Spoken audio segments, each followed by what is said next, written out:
definitely would say, had I waited to buy an EV, this probably would have turned me away from a Tesla, because I'd have said, well, I can save $15,000 and buy this crappy Chevy EV and then still just pull up to a supercharging station and charge my car in 20 minutes.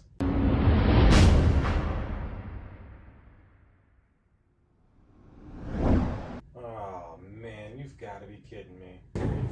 We've got to talk about this. So apparently on July 6th, 2022, the great Biden administration released this statement about Tesla and EV chargers. Now basically this statement, as you can read, is bragging about the fact that Tesla's Gigafactory in New York is going to start production, according to them, at the end of this year for Tesla Superchargers that'll work with non-Tesla EVs. Now, for the people out there who want to save the planet with an EV, this is probably the biggest, most exciting news ever for them. But for somebody like me, who just bought a Tesla 6 months ago for the specific reason of the supercharging network, I'm a little bit pissed, depending on how they do this. Now here's the thing, Tesla has multiple ways that they can go about this. They have the option to make entirely new stalls that they would have to go and put around, which that just seems really, really complicated.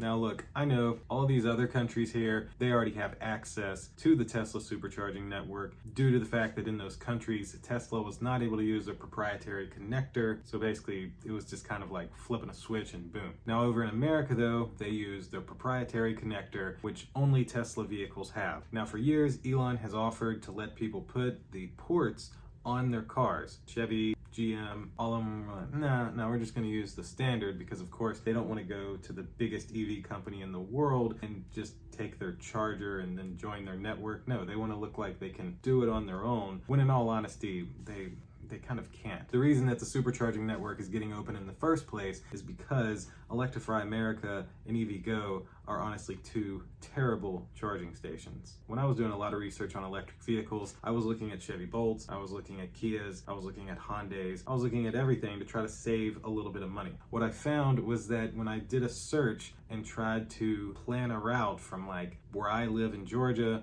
down to Florida, I would find 3 chargers. Yeah, like 3 chargers. And then I would hear all of these horror stories from the Facebook groups I'm in with Volkswagen and all these other companies where they pull up to the chargers and the chargers don't work. MKBHD actually did a road trip where literally the Mustang had to drive like 30 minutes out of the way. The chargers didn't work. There's also no map that tells you where to go. So as I kept looking at all these facts and how much we like to travel, I said, well, I have no choice but to get a Tesla, because A, they're like the best, and B, well, the supercharging network will definitely get me from Georgia to Florida or Georgia to California without any issues. I'll put the address in, car will route me there, it'll tell me where to stop, it'll tell me how long to stop, it'll charge me up in 15 to 20 minutes, and trust me, yes, I just drove 1,000 miles to Mississippi, and literally by the time we got out of the car, went in Target, got Starbucks, got a drink out of the vending machine, and walked back to the car, it was already ready to go. You do not get that with other chargers. I actually watched a Rivian video the other day, and it was talking about 1 hour and 5 minutes to get that Rivian fully charged. In my opinion, that is absolutely unacceptable. So the question is, how is Tesla going to do this? I don't see them making entirely new stalls. Reason being, Tesla has 35,000 superchargers. I believe that's around the world. I don't think, hold on.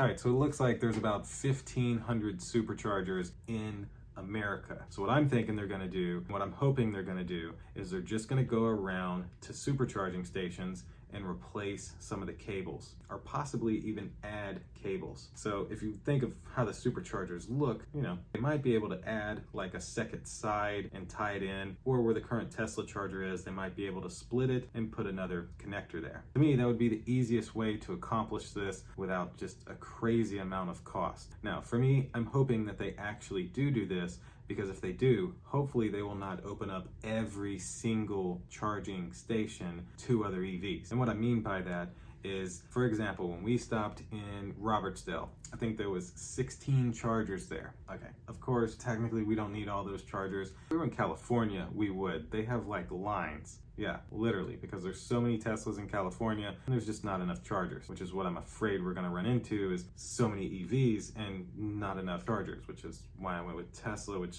you know, it's like backfiring in a way. So if they end up just going to each charging station with new cables, hopefully at a station like Robertsdale, they would say, well, we got 16 chargers, let's open up half of them. So they take 8 of those, leave 8 of them exclusively to Teslas, where only a Tesla could use them, and then have 8 more that would be both for Teslas and regular EVs. This would then allow the people like me who spent extra money on a Tesla electric vehicle just because of the supercharging network to hopefully still have the ability to always pull in, always grab a stall, always get to charging in 20 minutes and back on the road. If they end up replacing all the stalls, there's the possibility that I could pull up to Robertsdale. Instead of having 16 stalls to charge at, I have 0 because there's already 6 or 7 Teslas there. There's 3 or 4 Volkswagen ID4s, there's 2 or 3 Ford Mustang Mach-E's, a couple of F-150 Lightnings, and a line of 5 EVs at the Buc-ee's waiting on a stall to open up. I will be livid the day that I'm waiting in a line for a Chevy or a Rivian or a Ford charge at a Tesla supercharger, and I'm just stuck with, I'm gonna be so mad.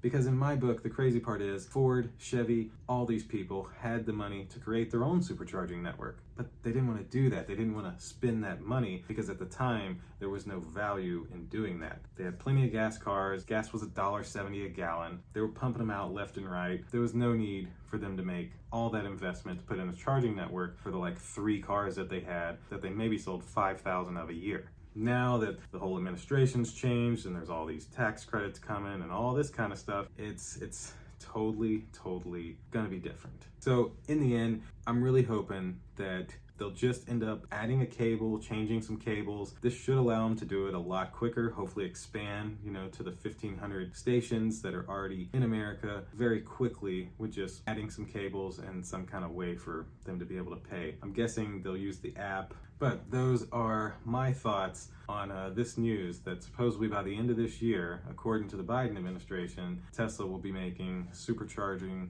available, or will be making supercharging equipment that will work with all EVs and not exclusively Teslas. Now, I definitely don't see Tesla changing their port or anything like that. They're going to keep their proprietary port, but they're just going to somehow add these other EVs in, and man, I'm not very happy about it. So let's have a conversation about it. Leave a comment down below of what you think Tesla is going to do. Do you think they're going to just pull out all the stalls and put in brand new stalls? Or do you see them kind of coming out and taking the supercharger cable out, putting in some kind of splitter, and ending up having 2 cables plugged into 1 stall? And that way, whichever car pulls up is able to plug in, which hopefully they only do to like 50% of the stalls at each station. Now, I knew this was coming. There's not much that I can do about it. Definitely would say, had I waited to buy an EV, this probably would have turned me away from a Tesla, because I'd have said, well, I can save $15,000 and buy this crappy Chevy EV and then still just pull up to a supercharging station and charge my car in 20 minutes. I kind of think this may lose Tesla some sales, because I feel there's a lot of people that were like me on edge looking at other EVs because every Tesla is above $40,000. If you remember, like 2 or 3 years ago, the cheapest Model 3 was $37,000. I think now the cheapest Model 3 is like $46,000 or $47,000. It's just crazy, but I mean, everybody's trying to buy one. There's like almost a 6 to 8 month wait list unless you're getting performance with full self-driving. It's not looking too bright in my opinion. So that's gonna do it for this video. I hope that I didn't ramble on too much, but I'm just not happy about this one. So click like, click subscribe, indulge in your life at indulgeclothing.com for the merch, and we'll see you in the next video. Deuces.